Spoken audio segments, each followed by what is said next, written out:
সে ওয়াজ শুনে লাভ নাই, সে ওয়াজ করেও লাভ নাই যে ওয়াজ আপনার ওয়াজের আগের জীবন আর পরের জীবনের ভিতরে পরিবর্তন করে নাই। আজকে এই মাহফিল থেকে যাওয়ার পরে আপনার ভিতরে যদি কোনো ভাবলেশ না আসে, কোনো পরিবর্তন না আসে, কোনো চেঞ্জ না হয়, তো মনে রাখবেন আপনার এই ওয়াজ শুনে কোনো ফায়দা হবে না। চেঞ্জ করার নিয়ত করেছেন তো ইনশাআল্লাহ?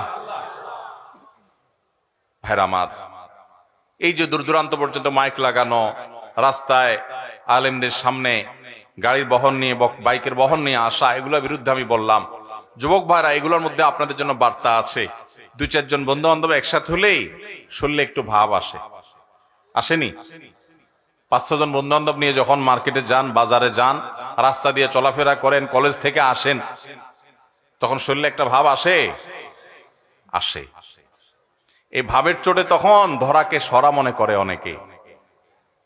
চুন থেকে নুন খসলেই এই বেটা এদিকে আয়, আছে না নাই?